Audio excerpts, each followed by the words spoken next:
Señor y Padre Celestial, agradecemos en esta noche la gran bendición que nos concedes de poder compartir tu palabra y rogamos que en medio de estas débiles palabras tu nombre sea exaltado, que podamos comprender con mayor profundidad el gran sacrificio que ha hecho tu Hijo Jesucristo para salvarnos y que tú cumplirás ciertamente el propósito que has determinado en nosotros. Rogamos de que este estudio sea bendición en nuestras vidas, que podamos meditar en esto y que esto nos ayude a buscar más tu rostro y poder conocer más de ese gran sacrificio en la cruz. Muchas gracias, Señor, por esta enorme bendición, y oramos sabiendo que no merecemos nada, que todo es por gracia, y si no fuera por ese intercesor no estaríamos delante de ti. Oramos en el nombre de él. Amén. Amén. Bueno, por decisión ahí de los pastores, ya que el pastor Ronnie no iba a estar, ni tampoco don Mariano, entonces ahí me pidieron que colaborara, ¿verdad? Tanto aquí en este estudio y posiblemente en el estudio de Santo Domingo. Y el día de hoy vamos a estar estudiando el sacrificio eficaz. Entonces, como ustedes saben, ya hemos venido estudiando las doctrinas de la gracia. El día de hoy estaremos tratando de abarcar la mayoría de los pasajes, pero son muchos, el tema se puede extender muchísimo. El sacrificio eficaz también es conocido como redención particular o expiación limitada. Y ciertamente es una de las doctrinas más difíciles de comprender para muchas personas, puesto que ya hay presuposiciones en la mayoría de las personas, ¿verdad? Especialmente nuestros hermanos arminianos, ellos ya tienen sus presuposiciones y también ya tienen como ideas preconcebidas acerca del amor de Dios y acerca de la redención. Pero ciertamente ellos también son nuestros hermanos, y las ideas que ellos tienen no se desprenden de un estudio sistemático de las escrituras conforme a Dios se revela a sí mismo en la Biblia, sino más bien es como un sentimentalismo. Dios no puede haber solamente muerto, en este caso no solamente Cristo, no pudo haber solamente muerto por un grupo específico de personas, sino que tuvo que haber muerto por toda la humanidad. También sus detractores por lo general caen en falacias, llegando a tergiversar lo que realmente es el sacrificio eficaz. Entonces lo que hacen es ridiculizarlo y no exponen realmente lo que es. Pero la noche de hoy estudiaremos 4 puntos específicamente. Estudiaremos primero la definición de la doctrina, después veremos evidencias bíblicas del sacrificio eficaz, después objeciones a la doctrina y por último unas consideraciones prácticas del sacrificio eficaz. Entonces, vamos a comenzar definiendo qué es el sacrificio eficaz. Como lo dije, es conocido como expiación limitada o redención particular. Lo que se refiere es que el Señor Jesucristo vino a morir exclusivamente por su pueblo, por aquellos que Él escogió desde la eternidad, garantizando la salvación de sus elegidos. Su muerte cumplió todas las condiciones necesarias para que nosotros pudiéramos llegar a ser salvos. ¿Como cuáles? Número 1, como la fe, el arrepentimiento. Número 2, número 3, la obediencia y la perseverancia. ¿Por qué la fe? En Efesios capítulo 2 vemos al apóstol Pablo diciendo que la salvación es por gracia, por medio de la fe, no por obras, para que nadie se gloríe. Ciertamente esto es un don de Dios. Entonces vemos que Dios es el que produce inclusive la fe en los suyos. Y después el arrepentimiento ciertamente va ligado con la fe. No puede haber una verdadera fe si no hay un verdadero arrepentimiento y viceversa. Yo no puedo haberme arrepentido si no tengo una verdadera fe en el sacrificio que hizo Jesucristo en la cruz del Calvario. También la obediencia y la perseverancia. En Ezequiel capítulo 36, versículo 26 y 27, Él dice que Él va a quitar el corazón de piedra, que va a poner un corazón de carne, para que también ahora nosotros podamos andar en sus estatutos y podamos guardar sus preceptos. Dice, pondré mi espíritu dentro de vosotros para que andéis en mis preceptos y también los pongáis por obra. Eso significa que Dios pone la fe en nosotros, y no solamente pone la fe en nosotros, sino que también produce el querer como el hacer de su buena voluntad. Entonces vemos una obra completa, tanto en el arrepentimiento de la fe, la obediencia y después finalmente la perseverancia. De modo que el hombre no contribuye en nada. La fe y la obediencia de los elegidos provienen de la cruz, no del libre albedrío nuestro. Por lo tanto, sacrificio eficaz significa que la cruz cumplió con el propósito por el cual fue hecho. El autor del libro menciona una ilustración que me parece sumamente buena. Dice así: si decimos que un martillo es eficaz, se entiende que introduce clavos en las tablas. Si decimos que un detective es eficaz, se entiende que cumple bien con su trabajo. Lógicamente no podemos decir que una cosa es eficaz si no cumple con su propósito. Si perecen algunos por los cuales Cristo murió, no podemos decir que fue un sacrificio eficaz. Entonces la ilustración nos habla de que ciertamente el sacrificio de Cristo va a cumplir con su propósito, el cual es el salvar a los suyos. Ahora bien, también es necesario hacer una aclaración porque el término de sacrificio eficaz se puede confundir con la suficiencia del sacrificio, que son dos cosas diferentes. Vamos a explicar qué es esto.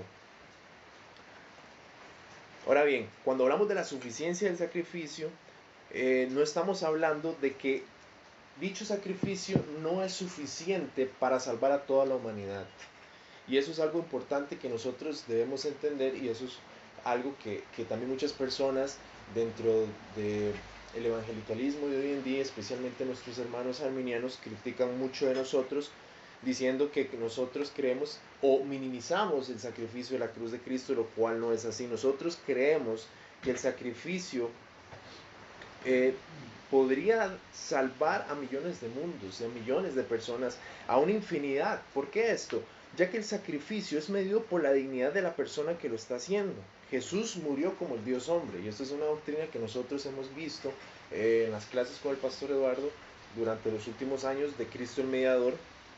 Él murió como el Dios hombre, su valor es infinito y Él puede ciertamente salvar a una cantidad infinita de personas. Entonces lo que hace que el sacrificio de Cristo sea suficiente es la dignidad de quien está muriendo en ese sacrificio, que es Cristo mismo, el Dios hombre. Entonces aquí el asunto no es si dicho sacrificio puede salvar a todos, porque claramente lo podría hacer. Él, si Él lo quisiera, con ese sacrificio podría salvar a toda la humanidad. Pero la pregunta no es esto, sino que más bien, ¿por quiénes murió Cristo? Entonces, muchas personas también dicen que esta doctrina es producto de Juan Calvino, pero la verdad es que ha sido enseñada a través de la historia. Muchas personas, incluso antes de la Reforma Protestante, habían enseñado esta doctrina, como Agustín de Hipona, Teodoreto de Ciro, también Beda el Venerable, entre otros, enseñaron esta doctrina. Entonces vemos que no es producto de Juan Calvino, no fue producto de la Reforma Protestante, ya se enseñaba desde mucho antes, y por supuesto tiene su base en las Escrituras. Entonces vamos ahora a ver las evidencias bíblicas del sacrificio eficaz. En la palabra vienen diferentes palabras para describir por quienes murió Cristo, ya sea que se describa como pueblo, muchos, ovejas, escogidos, elegidos, pero al final y al cabo todas esas descripciones se refieren a la iglesia por la cual Él murió. Si quieren, vamos a Isaías 53. Voy a mencionar muchos pasajes, no creo que podamos ir a cada uno de ellos, pero si no yo los leo. Isaías 53.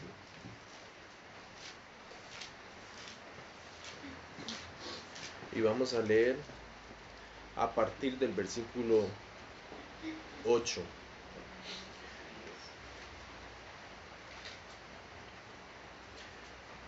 Dice así: por cárcel y por juicio fue quitado, y su generación, ¿quién la contará? Porque fue cortado la tierra de los vivientes, y por la rebelión de mi pueblo fue herido. Del verso 11 y el 12 dice así: verá el fruto de la aflicción de su alma y quedará satisfecho. por su conocimiento justificará a mi siervo justo a muchos y llevará las iniquidades de ellos.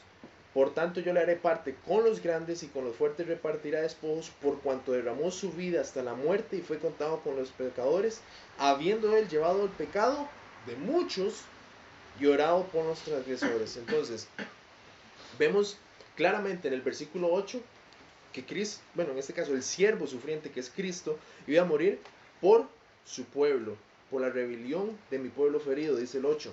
El 11 después dice, por su conocimiento justificará a mi siervo justo a muchos. Y después el versículo 12 dice, fue contado con los pecadores habiendo él llevado el pecado de muchos.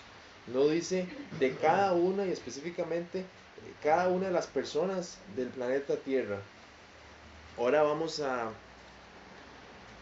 a ir a Mateo capítulo 1, versículo 21.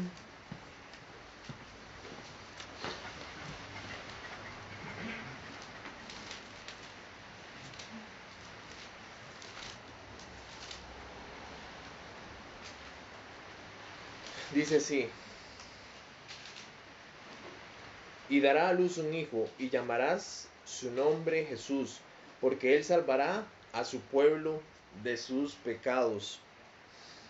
Vamos ahora a Mateo 20, 28.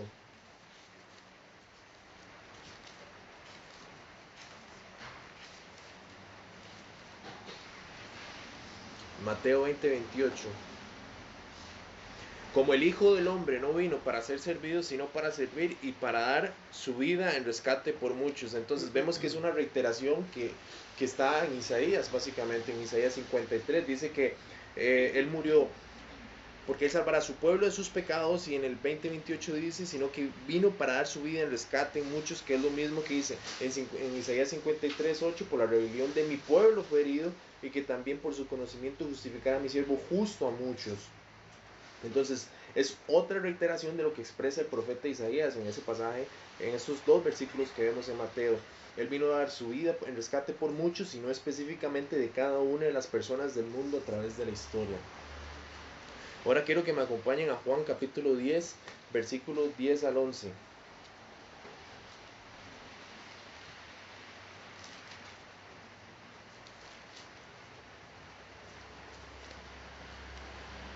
Dice así: el ladrón no viene sino para hurtar y matar y destruir. Yo he venido para que tengan vida y para que la tengan en abundancia. Yo soy el buen pastor su vida da por las ovejas. Ahora vamos al versículo 15.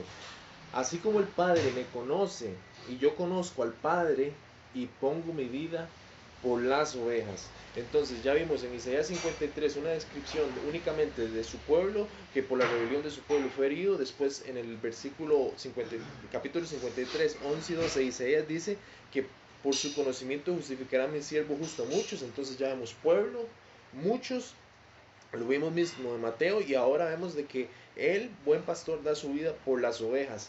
Básicamente se está hablando de un grupo específico de personas, no de cada una de las personas que han vivido a través de toda la historia, sino por un grupo específico de gente, los cuales son su pueblo.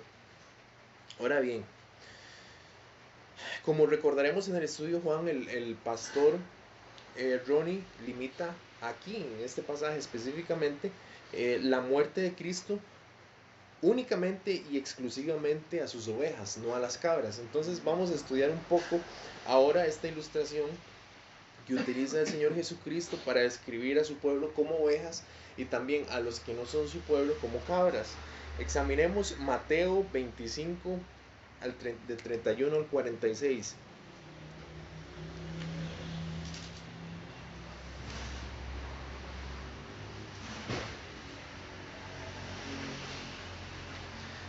Dice así: cuando el Hijo del Hombre venga en su gloria y todos los santos ángeles con él, entonces se sentará en su trono de gloria, y serán reunidas delante de él todas las naciones, y apartará los unos de los otros, como aparta el pastor las ovejas de los cabritos. Y pondrá las ovejas a su derecha y los cabritos a su izquierda. Entonces el rey dirá a los de su derecha: venid, benditos de mi Padre, heredar el reino preparado para vosotros desde la fundación del mundo. Eso significa que le está diciendo a las ovejas que el reino fue preparado para ellos únicamente, no a las cabras, sino a las ovejas. Dice, porque tuve hambre y me diste de comer, tuve sed y me diste de beber, fui forastero y me recogisteis. Estuve desnudo y me cubristeis, enfermo y me visitaste en la cárcel y venisteis a mí. Saltemos al versículo 41. Entonces dirá también a los de la izquierda, apartaos de mí, malditos al fuego eterno preparado para el diablo y sus ángeles, porque tuve hambre y no me disteis de comer, tuve sed y no me disteis de beber, fui forastero y no me recogisteis, estuve desnudo y no me cubristeis, enfermo y en la cárcel y no me visitasteis. Entonces, en el versículo 46 dice, e irán estos al castigo eterno y los justos a la vida eterna. Ahora bien, vamos a analizar un poco este pasaje y nos vamos a detener aquí para examinar el concepto de ovejas y cabras y quiénes son esos grupos. Y vamos a ver propiamente el significado que quiere decir el Señor Jesucristo en esta parábola. Entonces, Jesús utiliza la parábola de las ovejas y cabritos para describir y comparar los que heredarán el reino que el Padre tiene preparado para los suyos y aquellos que serán castigados por la eternidad. Como leímos en Juan 10, no dice que éramos cabras que nos convertimos en ovejas. Y tampoco este texto nos está hablando que las cabras decidieron ser ovejas. Eso tampoco es lo que dice el texto. Tampoco nos dice que Jesús vino a dar su vida por las cabras que luego serían ovejas. Las ovejas van a creer ciertamente, pero la fe no es el motivo por el cual son ovejas, sino que la fe es el resultado de ser ovejas o, en otras palabras, escogido. Como dice en el versículo 34, entonces el rey dirá a los de su derecha, venid benditos de mi Padre, heredad el reino preparado para vosotros desde la fundación del mundo. Es decir, este grupo de personas a las cuales él llama ovejas, Jesús ya había preparado este reino desde mucho antes que nacieran para ellos, y a los otros ciertamente les espera la condenación. Entonces, el versículo 26 de este mismo capítulo, del Juan capítulo 10, dice, pero vosotros no creéis porque no sois de mis ovejas. Entonces, el creer es el resultado de ser oveja. No es simplemente que la oveja decidió, o en este caso la cabra decidió ser oveja y posteriormente entonces se convirtió en oveja, sino que más bien el resultado de ser oveja es la fe, posteriormente la santificación, la perseverancia y también la obediencia. Entonces, la definición que vemos de ovejas, mucha gente la utiliza dentro de las iglesias para decir, es que yo antes era cabra, andaba descarriado, hacía mi voluntad y después el Señor me hizo oveja. Pero no, ya vemos de que la descripción de ovejas en esta ilustración que él está usando es para describir a los que él ya había escogido. Ahora bien, hay que definir algo. Las ovejas no estaban con vida, estaban muertas. Estuvieron perdidas y muertas. Y ahora también vamos a estudiar eso. En Juan 10, voy a ir rápidamente.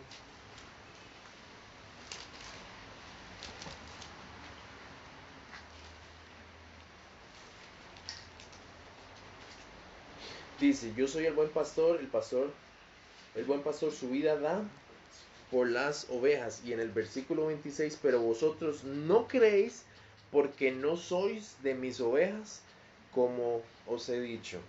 Si analizamos entonces cada una de estas declaraciones, entonces nos damos cuenta que ellos no creían porque no eran de sus ovejas. Si hubieran sido de sus ovejas, los fariseos hubieran creído, pero no eran de sus ovejas, sino que eran cabras. Dios claramente había predestinado un grupo específico de personas por las cuales habría de morir Cristo, y son mencionadas como su pueblo, muchos, ovejas. Y también vamos a analizar otros pasajes. En Efesios 2,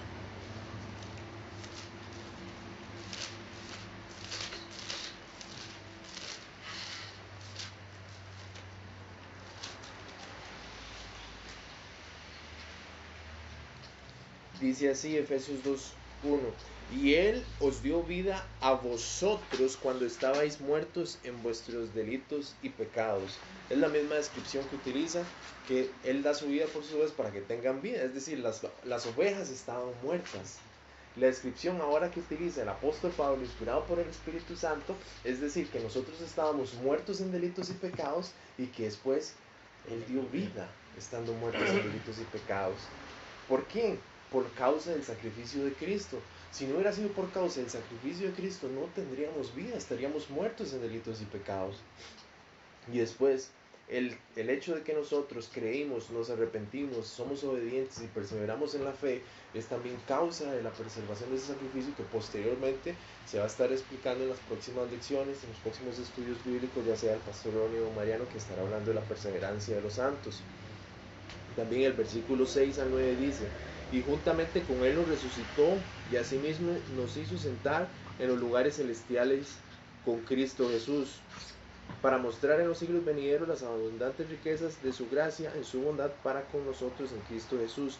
Porque por gracia sois salvos por medio de la fe, y esto no de vosotros, pues es don de Dios, no por obras, para que nadie se gloríe. Y el versículo 10 dice: porque somos hechura suya, creados en Cristo Jesús para buenas obras, las cuales Dios preparó de antemano para que anduviésemos en ellas. Entonces vemos que la fe, incluso también las buenas obras, son producto de la gracia de Dios y no tenemos absolutamente de nada que jactarnos. El hecho de que muchas personas digan: yo decidí, yo me arrepentí, como el hermano Mariano explicaba la semana pasada, siempre es porque el hombre quiere un poco de esa gloria, quiere atribuirse un poco de ese orgullo. Por causa de ese orgullo quiere atribuirse un poquito del resultado de esa salvación. Pero claramente vemos en la Escritura que si no hubiera sido por la gracia de Dios, estábamos muertos en delitos y pecados, no teníamos vida, estábamos totalmente descarriados, pero Él, por su gracia y por su misericordia, a causa del sacrificio de Cristo, porque Él entregó su vida, nosotros fuimos resucitados conjuntamente con Él, para que andemos ahora en una manera diferente de vivir. Vamos a ver otros textos que también apoyan la muerte de Cristo únicamente por sus ovejas, su iglesia. Vamos a ir a Hechos 20:28.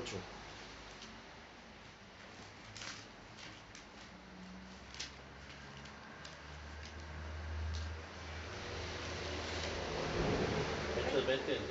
Sí, Hechos 20:28. Por, por tanto, mirad por vosotros y por todo el rebaño en que el Espíritu Santo os ha puesto por obispos para apacentar la iglesia del Señor, el cual Él ganó por su propia sangre.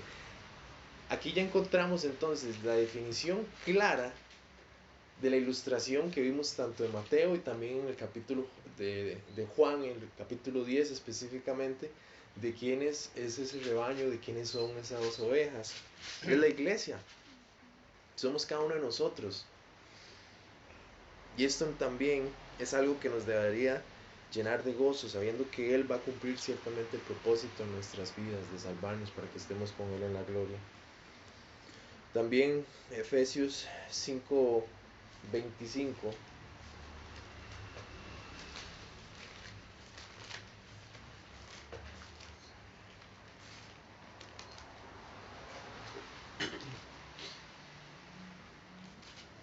Maridos, amad a vuestras mujeres, así como Cristo amó a la iglesia y se entregó a sí mismo por ella, para santificarla, habiéndola purificado en el lavamiento del agua por la palabra, a fin de presentársela a sí mismo una iglesia gloriosa, que no tuviese mancha, ni arruga, ni cosa semejante, sino que fuese santa y sin mancha. Cristo amó a su iglesia y se entregó a sí mismo por ella. Y la descripción que vimos en Hechos es del rebaño, el cual es la iglesia. Son aquellos escogidos. Y es interesante porque esta ilustración de ovejas, de cabras, es también utilizado en otros libros del Antiguo Testamento, como en Ezequiel, donde se habla de un pastor. También vemos en Isaías 53, dice: todos nosotros nos descarriamos como ovejas, cada cual se apartó por su camino, mas Jehová cargó en él el pecado de todos nosotros. Entonces vemos claramente que Él murió por un grupo específico de personas, no por cada una de las personas del planeta Tierra.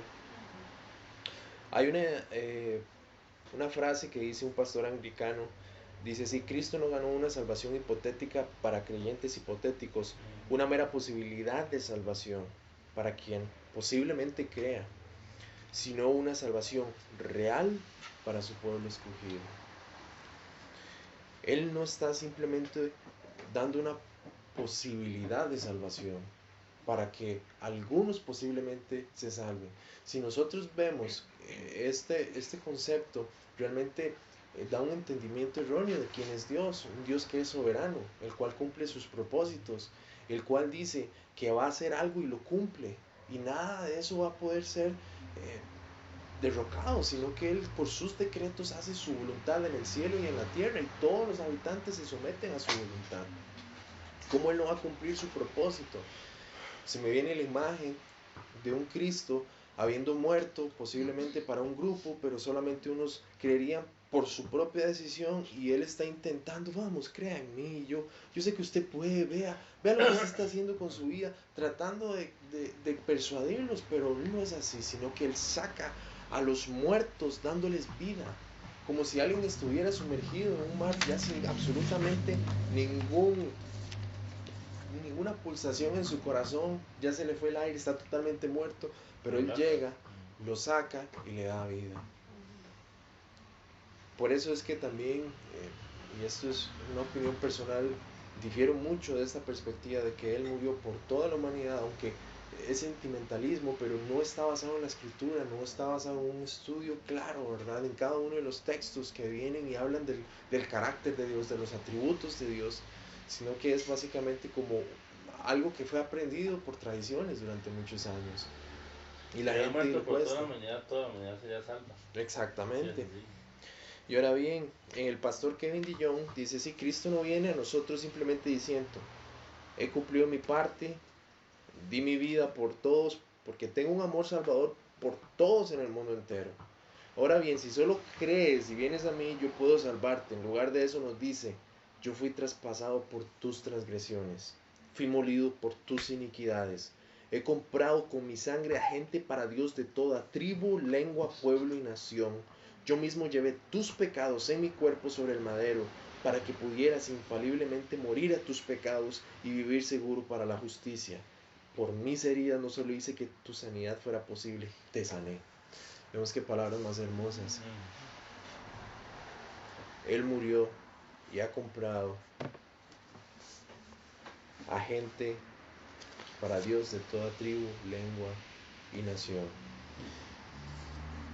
Vamos a ver también unas objeciones, porque ciertamente hay pasajes que se pueden confundir si no se analizan claramente por su contexto, y también ciertamente hay palabras que pueden dar a entender que hay una redención universal. Primera de Juan 2.2 es uno de los más utilizados.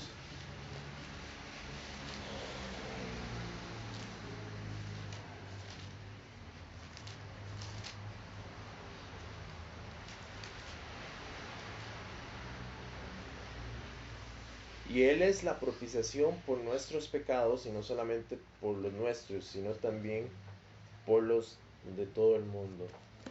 Hay muchos pasajes que son similares a este, pero por cuestiones de tiempo no nos va a dar tiempo, puesto que se abarcaría muchísimo.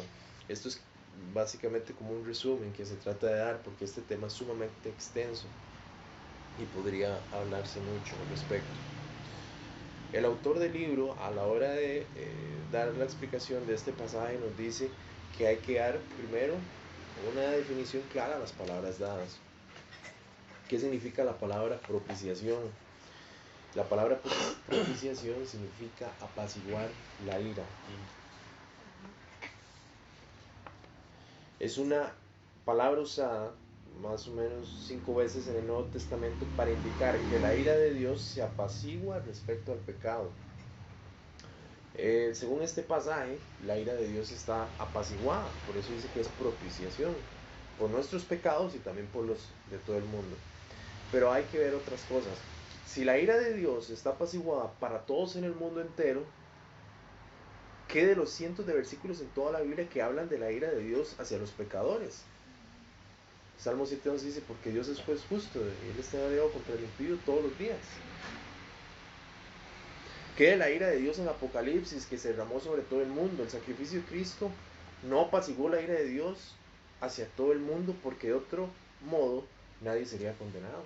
Si nosotros damos ese entendimiento, entonces nadie sería condenado, porque Él ya hizo una propiciación por los pecados de todo el mundo, inclusive por los pecados de incredulidad. Entonces ya nadie sería condenado por no creer.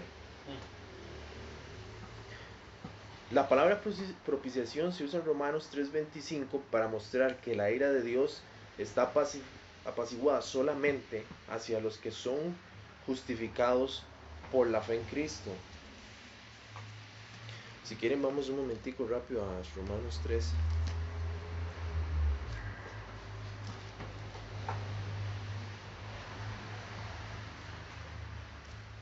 3:25. A quienes Dios puso como propiciación por medio de la fe en su sangre para manifestar su justicia a causa de haber pasado por alto en su paciencia los pecados pasados. Si nosotros analizamos el contexto de Romanos 3, vamos a comprender de que está dirigido a una población específica, en este caso la iglesia de Roma. Aquellos que habían creído, aquellos que fueron justificados por medio de la fe, aquellos por los cuales dice, por la muerte de mi siervo justificará a él a muchos, en Isaías 53. No es para cada una de las personas. También en este pasaje de 1 Juan 2:2, el apóstol está diciendo que la ira de Dios es apaciguada hacia los hermanos a los cuales escribe. Cuando nosotros interpretamos un pasaje tenemos que ver ciertas cosas. ¿A quién está dirigido? El contexto histórico y también la gramática y también el contexto inmediato del pasaje para poderle darle sentido apropiado al texto. La ira básicamente está siendo apaciguado únicamente a los hermanos a los cuales él escribe y también hacia todos los hermanos en el mundo entero. Otra interpretación nos guía inevitablemente a la conclusión de que todos serán salvos porque Dios no está enojado con nadie. Segundo, ¿quiénes eran estos hermanos a los cuales Juan escribió? La epístola de 1 Juan se dirige a los cristianos judíos. ¿Cómo sabemos esto? Porque en Gálatas 2:9 vemos que Juan era un apóstol para los judíos. Ustedes leen Gálatas 2:9.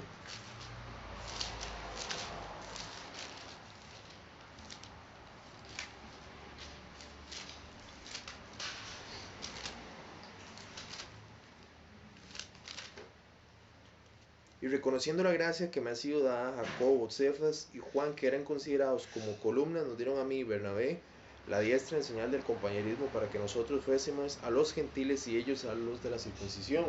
Pablo y Bernabé se fueron a predicar a los gentiles y Juan se fue a predicar a los de la circuncisión. Y esta carta está dirigida a judíos. También hay que comprender que la palabra mundo de Juan no la utiliza para describir cada una de las personas del planeta Tierra, porque eso es uno de los argumentos, pero vea, ahí dice mundo, por lo tanto es cada una de las personas. La palabra mundo también es utilizada para describir cierto grupo de personas. En el caso de Juan 12:19 vemos este ejemplo.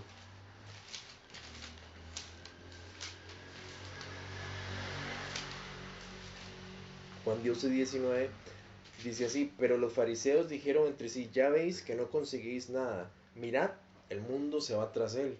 Eso está hablando de las personas que lo estaban siguiendo a él en ese instante, pero no significa que inclusive cada una de las personas del planeta Tierra lo estaban siguiendo en ese momento. Es una descripción para describir a un grupo grande de personas que iban en torno a él. Y es la misma interpretación que se debe utilizar para 1 Juan 2:2, el cual es el mismo autor. Es una palabra que se llama cosmos, y cosmos se utiliza en griego para describir o toda la creación o también para describir un grupo específico de personas como es utilizado en este contexto. Y es el mismo que se está utilizando en 1 Juan 2:2. Y por ende y conclusión debemos entender de que esa palabra de propiciación apacigua la ira para un grupo de muchas personas, pero no de cada una de las personas del planeta Tierra. Es algo similar, podemos ver en Lucas 2:1.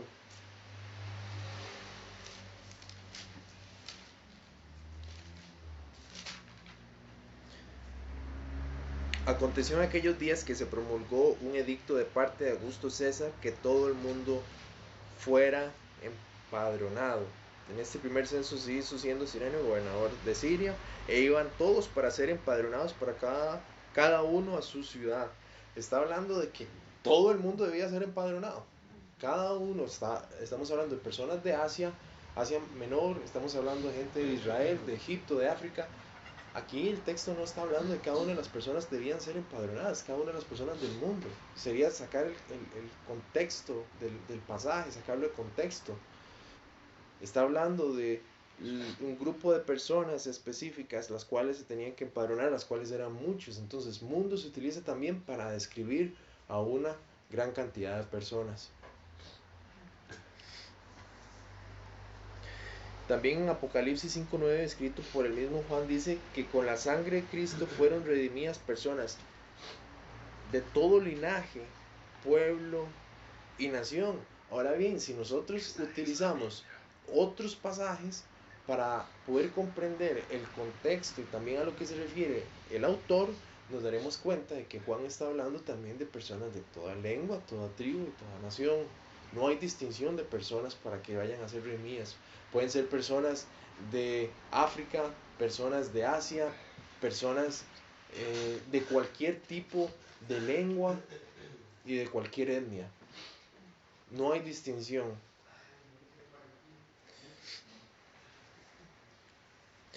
Podemos entonces entender qué es a lo que se refiere ahora primera de Juan 2:2. Algo similar es en Juan 3:16, porque de tal manera amó Dios al mundo que ha dado a su Hijo unigénito, que de tal manera, ¿verdad? Que de tal manera amó Dios al mundo que ha dado a su Hijo unigénito para que todo aquel que en él quiera no se pierda, mas tenga vida eterna. Amó al mundo también es algo similar al 1 Juan 2:2. Básicamente se refiere a un grupo específico de personas.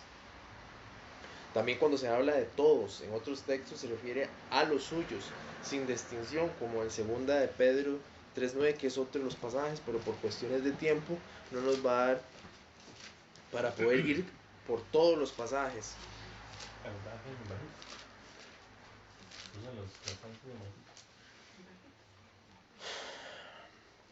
El Señor no retarda en su promesa según algunos la tienen por tardanza, sino que es paciente para con nosotros, no queriendo que ninguno perezca, sino que todos procedan al arrepentimiento.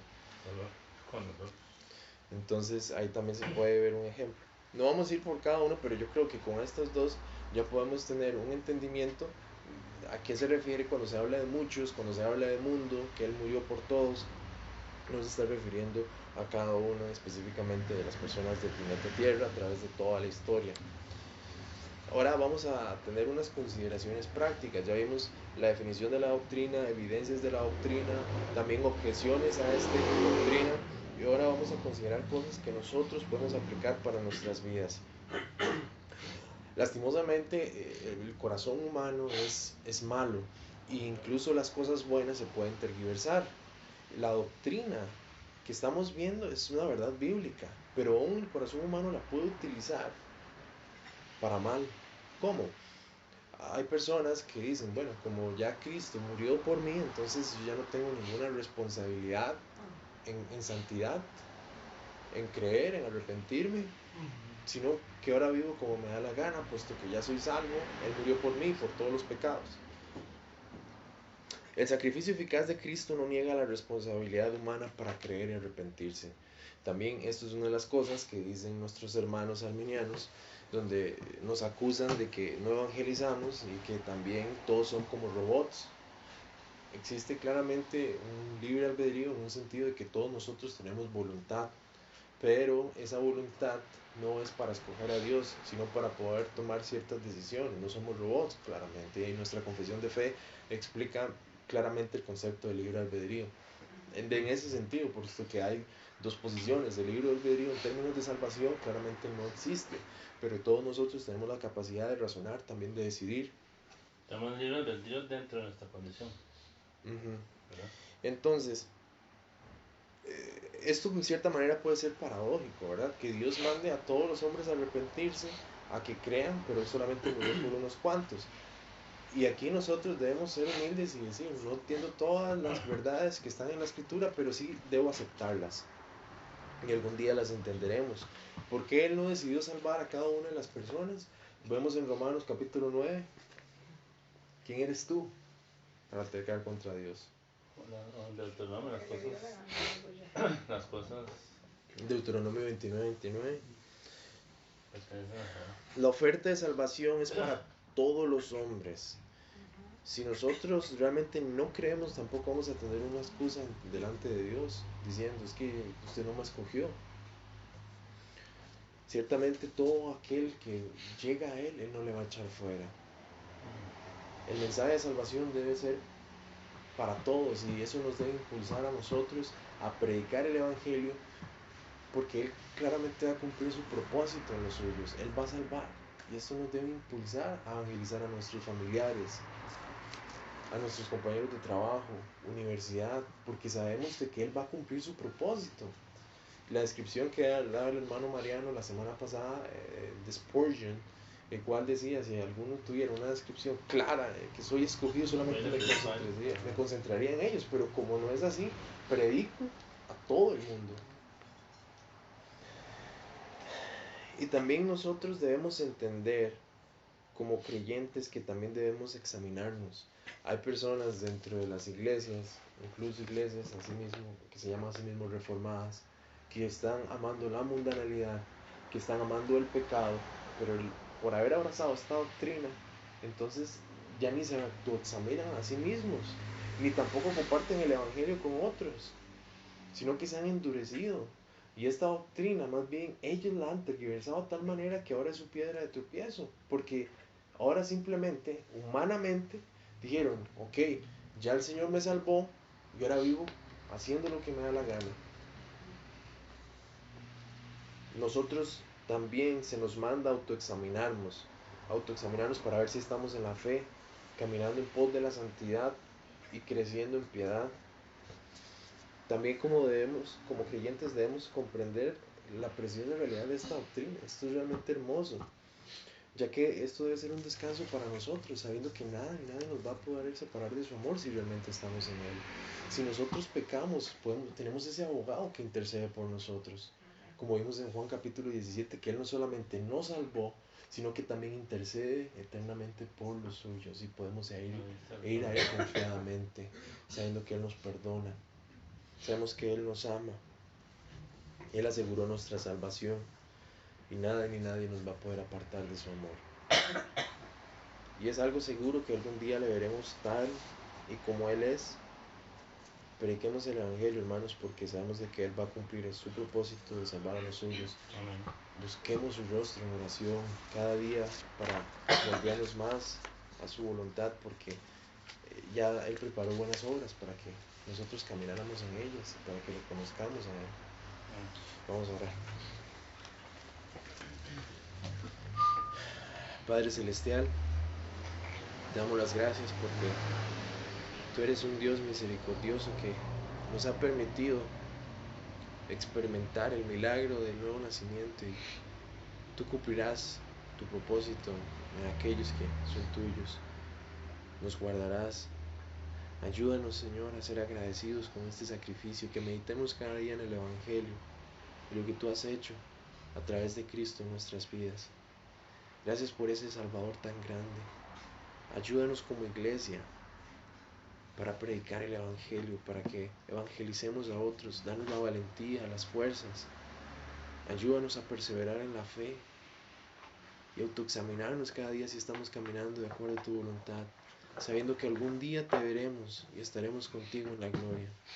Muchas gracias por este tiempo y todo esto lo pedimos en Cristo Jesús, tu Hijo amado. Amén y amén.